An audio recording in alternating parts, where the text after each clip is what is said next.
माझी शाळा मला आजही आठवे रे. पुन्हा शाळेमध्ये मला वाटते जावे रे. माझी शाळा मला आजही आठवे रे. पुन्हा शाळेमध्ये मला वाटते जावे रे.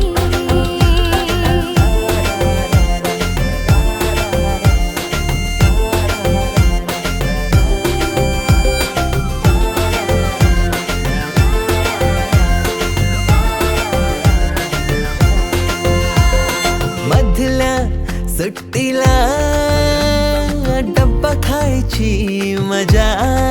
बिगिस आता पोटात झाड. खारीच्या दातांनी शेर केला लिमलेटच्या गोळ्या.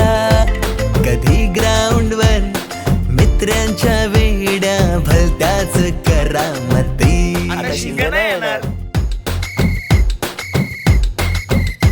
पीटीच्या पिरियडला शिट्टीच्या तालावर गमती शिरकवायती.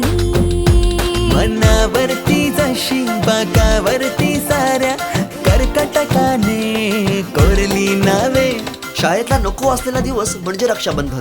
आपल्याला जिने राखी बांधू नये असं वाटायचं, नेमकी तीच आपल्या समोर उभी राहायची.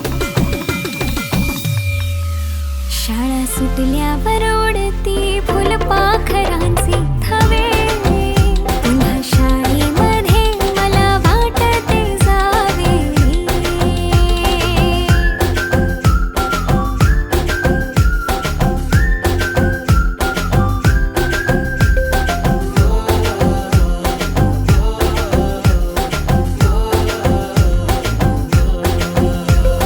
होमवर्क चाचणीला कॉपी पुरवणारे पंटर. मिनिस्टर पेक्षाही शायनिंग मारे मॉनिटर. आजची मुलं ड्रोन उडवतात आणि एक आम्ही होतो जे चतुराने विमानं उडवायचो. तेही नको तिथे लँड व्हायचे. बाईंच्या तासाला टंगळ मंगळ. बड्डे कोणाच्या कोणाची चंगळ. ऑफ पिरियडला तर नेहमी दंगल. तरी चुकला नाही सरांचा अँगल. कधी वरांड्यात कधी मैदानात रोजचेच खेळ नवे. पेपरात हमखास लिहिता येणारे दोनच प्रश्न, रिकाम्या जागा भरा आणि जोड्या लावा. पेपरातल्या जोड्या लावता लावता वर्गातल्याही जोड्या अचूक लावायला लागलो. भेंडी पाठ केलेलं काहीच नाही आलं. किती रट्टा मारूनही पेपरला प्रश्न नव्हे. रोज शाळेमध्ये मला वाटते जावे रे. पिकनिकला रंगायची मुला मुलींची अंताक्षरी आणि सोबतीला असायची बटाट्याची भाजी आणि पुरी.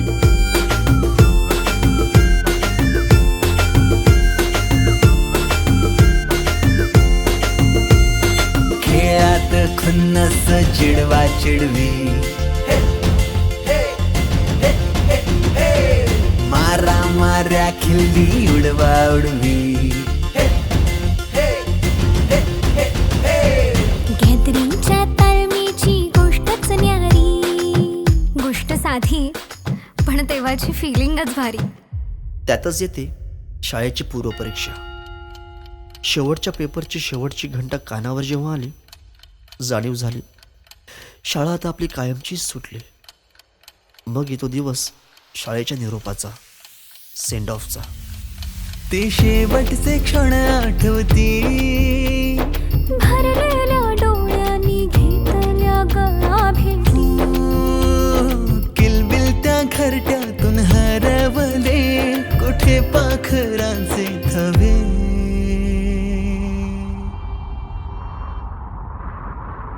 पाखरूहून आलो फांद्यावर तुझ्या बागडलो. पंखात बळ दिले तू पक्षी बनून सज्ज झालो. ओल्या मातीच्या गोळ्याला दिलास तू आकार. संस्कार घडवूनी केले साकार. मायेने वर्ग सजविले जणू दुसरे घर मानूनी. पोरके वाटे आज आम्हाला तुला चाललो सोडूनी. आईच्या मायेने लाविला जिने लळा. मी विसरू कशी ती शाळा. धन्य ती माझी शाळा. धन्य मराठी शाळा. अजूनही मिस करतो ते सारे, ते क्षण, तो जिव्हाळा. मोठ्यांच्या दुनियेत हरवलेला मी आणि माझ्यातच हरवलेली माझी मराठी शाळा. धन्य ती मराठी शाळा. ती स्वतः ओसाड होत चालली आहे. पण तिने आज अनेक पालकांना आपल्या मुलांच्या इंग्रजी शाळेची फी भरायच्या लायक बनवले.